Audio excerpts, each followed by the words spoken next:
प्रणाम। मैं सुरेंद्र शर्मा। पिछले अध्याय में हमने ग्रहों के विषय में कुछ जानकारी हासिल की थी। ये ग्रह सूर्य के इर्द गिर्द जिस विधि में चक्कर लगाते हैं, किस प्रकार से सूर्य के इर्द गिर्द नियमित रूप से जुड़े हैं, उस विषय में हमने बातें की थी। पुनरावृत्ति में बुद्ध हमने सूर्य के सबसे करीब दिखाया था, जो है भी वास्तव में, और शनिदेव चूंकि सूर्य से दूरस्थ हैं, इसलिए चक्रवत हमने उनको इस रास्ते से गुजरते हुए दूरस्थ ही दिखाया था, जो इस प्रकार से गतिशील रहता है। साथ में हमने तिथियों के विषय में भी कुछ बातें की थी कि तिथियां किस प्रकार बनती हैं और उनका निर्माण करने वाला ग्रह कौन है। जैसे कि चंद्रमा, सूर्य और पृथ्वी, 3 इकाइयां तिथियों के निर्माण के लिए उत्तरदायी हैं। चंद्रमा पृथ्वी के इर्द गिर्द चक्रवत घूमता है, तब तिथियों का निर्माण होता है। 2 पखवाड़ों के रूप में तिथियों का निर्माण कहा गया है, और ऐसा प्रयोगात्मक रूप में भी हमने मॉडल के रूप में स्पष्ट अध्ययन करने का प्रयास किया था। अब आगे चूंकि तिथियां स्वतंत्र नहीं हैं, जब चंद्रमा इधर गतिशील रहेगा तो चंद्रमा की गति का राशियों पर भी प्रभाव पड़ेगा और नक्षत्रों पर भी प्रभाव पड़ेगा, जो कि हमने चक्रवत दिखाए हैं। सूर्य के करीब राशियां हैं, नक्षत्र मंडल से पूर्व, और उससे बाहर भाचक्र पर नक्षत्र हैं। जब तिथियों का निर्माण करता हुआ चंद्रमा आगे बढ़ेगा या बढ़ता है, तो वो प्रतिदिन किसी न किसी राशि में होकर गुजरता है। 12 राशियां हैं, 27 नक्षत्र हैं, कई 28 भी हैं। तो चंद्रमा प्रतिदिन एक नक्षत्र पर से गुजरता है और राशि पर से भी गुजरता है। राशि का जितना भाग किसी तिथि विशेष को चंद्रमा की गति के अधीन आता है, वही राशि किसी तिथि विशेष को चंद्रमा की गति से तिथि निर्माण के साथ साथ प्रभावित होती है। इसलिए तिथि स्वतंत्र नहीं है, संबंधित है। इस विषय में हमने कुछ बातें पहले भी की हैं।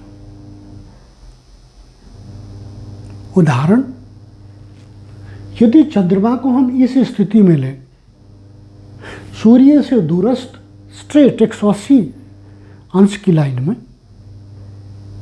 तो इस स्थिति में जो अब है, सामने मकर राशि पड़ेगी। इसका अभिप्राय है कि चंद्रमा उक्त स्थिति में मकर राशि में होगा, और चूंकि पूर्णिमा तिथि पड़ेगी दूरस्थ, इसलिए पूर्णिमा तिथि का मकर राशि से संबंध होगा क्रियात्मक रूप में,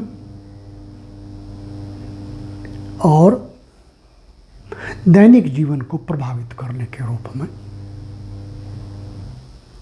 उक्त तिथि और उस उक्त राशि का प्रभाव मनुष्य के जीवन को प्रभावित करेगा।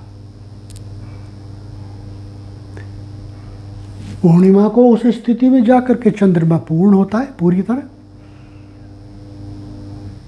100% चमकीला होता है, और सामने पड़ गई है मकर राशि। मकर राशि का स्वामी चंद्रमा है, सॉरी शनि है। अब शनि के दिन पूर्ण चंद्रमा दोनों का विपरीत मेल हो जाता है, क्योंकि चंद्रमा और शनि एक दूसरे के शत्रु हैं। इस स्थिति में मनुष्य के जीवन पर मकर राशि का जो प्रभाव पड़ेगा, उसी अनुपात के अनुसार जब चंद्रमा के पूर्ण प्रकाशित होने का प्रभाव पड़ेगा, तो दोनों के एक दूसरे के शत्रु होते हुए भी बहुत ज़्यादा नकारात्मक प्रभाव नहीं पड़ेगा, क्षतिकारक प्रभाव नहीं पड़ेगा। क्यों? क्योंकि तिथि उत्तम है, चंद्रमा पूरी तरह बली है। भले ही उस रोज शनि का प्रभाव हो, शनि की राशि का प्रभाव हो, इसी प्रकार से हर रोज बनने वाली तिथि, राशि और नक्षत्र द्वारा प्रभावित होती है। जैसे यहाँ से आगे बढ़ेगा चंद्रमा 180 डिग्री या कहीं पूर्णिमा की तिथि से, वो फिर दूसरी कुंभ राशि के सम्मुख चला जाएगा। कुंभ राशि का स्वामी भी शनि होता है, लेकिन राशि परिवर्तित होगी,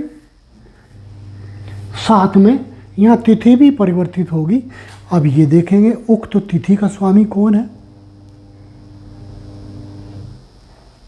कौन देव है उक्त तिथि का स्वामी।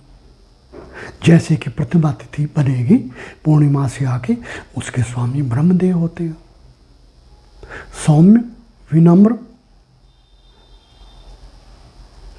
प्रभु रूप हैं। और आगे फिर शनि रूप, शनि के जो प्रभाव में रहने वाली राशि है, तो भी कोई ज़्यादा नकारात्मक प्रभाव नहीं पड़ेगा। क्यों? क्योंकि ब्रह्मदेव बहुत सौम्य और शांत स्वभाव के देव हैं। सामने भले ही शनि हो, उन्हें क्रूरता से कुछ नहीं लेना, अपने कर्म को, मनुष्य हितार्थ अपने प्रभाव को उत्तम रूप में बनाए रखना है। ठीक आगे इसी प्रकार से तिथि बदलेगी, तृतीया आएगी, चतुर्थी आएगी, और उसी प्रकार से राशियों का प्रभाव आएगा। इस तरीके से राशियां और तिथियां संयोजित रूप से चंद्रमा की गति द्वारा प्रभावित होती हैं। अलोन या एकमात्र तिथि निर्माण नहीं होता चंद्रमा द्वारा, उसका सीधा प्रभाव राशि पर भी होता है। इसी प्रभाव से अनेक लाभकारी और हानिकारक संयोग भी बन जाते हैं। जैसे नंदा तिथि, नंदा कौन सी होती है, जो हमने श्रेणीबद्ध बताई थी, जैसे 1 और उसके बाद 5 का गैप दे दो, क्योंकि 1 नंदा, 2 भद्रा, 3 जया, 4 रिक्ता, 5 पूर्ण, तो छठे नंबर की फिर नंदा आ जाएगी। तो इस प्रकार से जो नंदा तिथि होगी, यदि वो रविवार और मंगलवार को पड़ जाए, ठीक इसी प्रकार से भद्रा तिथि श्रेणीबद्ध रूप में वो 2 नंबर पर आएंगी, द्वितीय, फिर वो सप्तमी, और 5 का गैप दे करके फिर वो द्वादशी आ जाएगी। तो भद्रा तिथि यदि शुक्रवार को पड़ जाए, ठीक इसी तरीके से जया तिथि तीसरे नंबर पर आएंगे, तृतीय, फिर 5 का गैप दे दीजिए, अष्टमी आ जाएगी। और फिर रिक्ता जो चतुर्थ नंबर पर आएगी, चतुर्दशी, और 5 का गैप फिर दे दीजिए, नवमी। और पूर्णिमा, पूर्णा में 5, 10, 15 वैसे तो सामान्य मानी गई है। पहले मैंने एक स्केच द्वारा दर्शाया भी है। यदि पूर्णा तिथि शनिवार को पड़ जाए तो बहुत कुटिल संयोग बन जाता है। ऐसे में यदि कोई शुभ कर्म करेंगे तो निश्चित उसका सत्यानाश होगा, बिगड़ेगा। बीज बोए तो उगे नहीं, नया कपड़ा पहने तो उसी दिन फटे, बीमारी में डॉक्टर के पास जाए तो आसानी से ठीक ना हो, ये संयोग बन जाते हैं। इसलिए कहा गया है कि तिथि स्वतंत्र नहीं है, तिथि का योग या तिथि का संयोग अपना दिनों से, वारों से भी पड़ता है, राशियों से भी पड़ता है। विवाह शादी के समय भी हम तिथियों का ध्यान रखते हैं। यदि ध्यान ना रखा जाए तो तिथियां क्षतिकारक व हानिकारक सिद्ध होती हैं। जैसे कि जो रिक्ता तिथियां हैं, कौन रिक्ता तिथियां? जो 4 नंबर श्रेणी पर सीरियल में आती हैं, चतुर्थी, 5 का गैप दे दीजिए, फिर नवमी, फिर 5 का गैप दे दीजिए, जो भी आए, 14वीं आएगी शायद। ऐसी तिथियों में विवाह कर्म नहीं किए जाते। यदि किए जाएंगे तो कुछ ना कुछ तो घटित अवश्य होगा, क्योंकि ये सामान्य तिथियां नहीं कही गई हैं।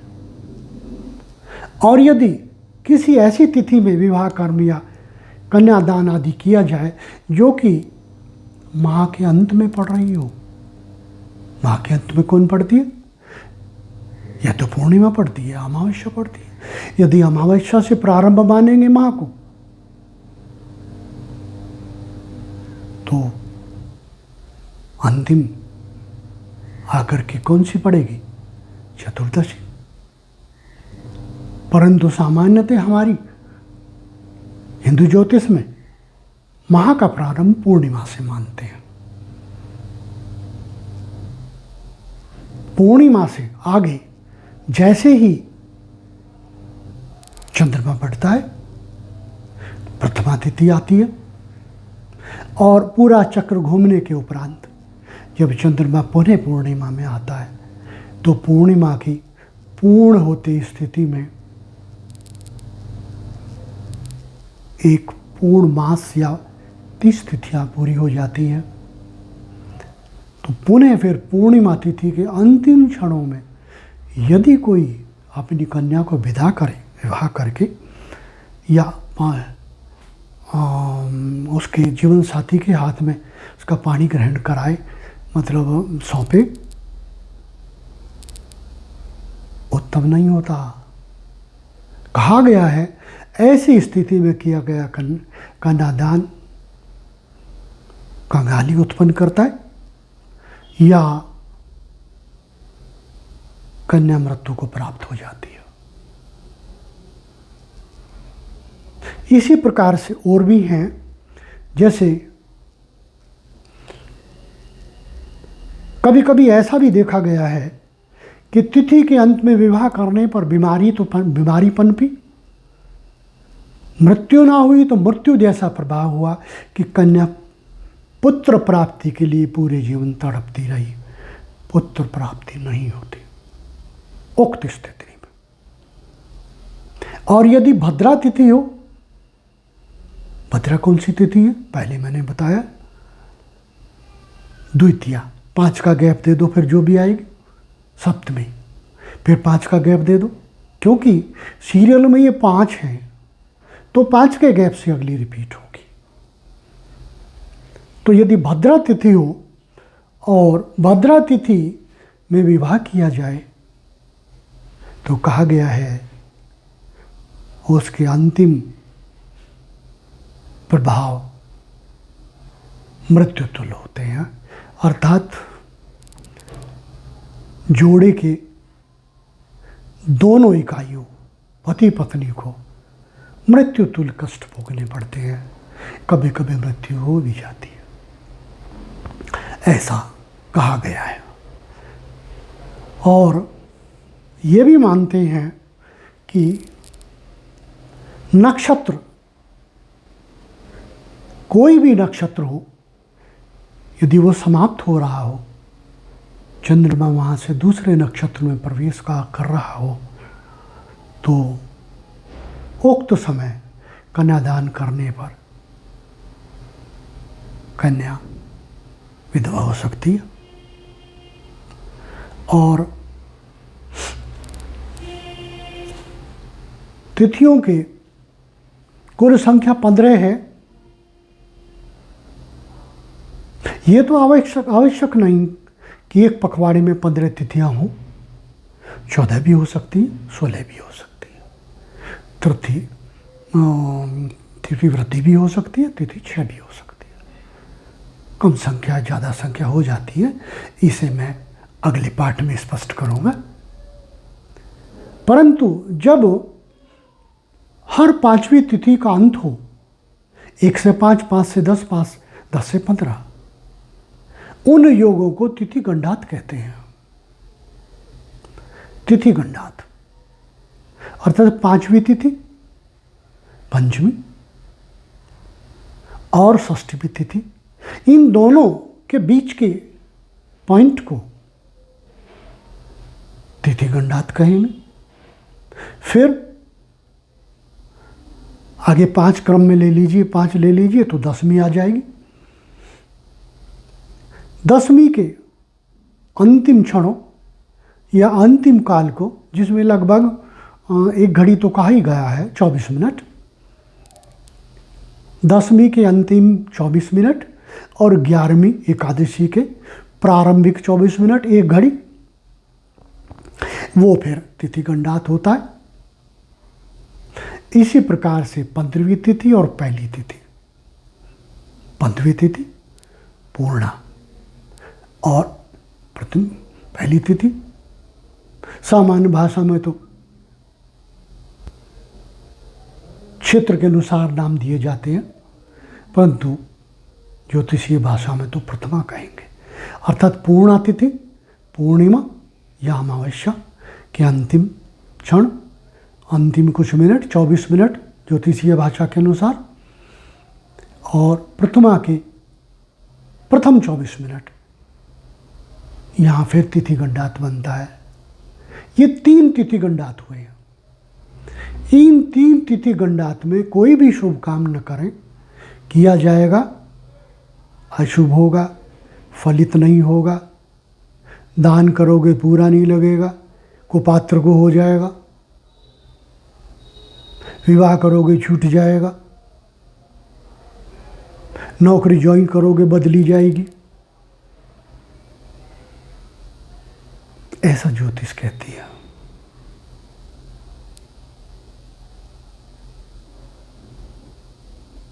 इस प्रकार से तिथियों का वर्णन है, सूक्ष्म वर्णन है। अतः सूक्ष्म ज्योतिष में इन्हीं सब विषयों को हम लेंगे और शेष बातों को अगले पाठ में जारी रखेंगे।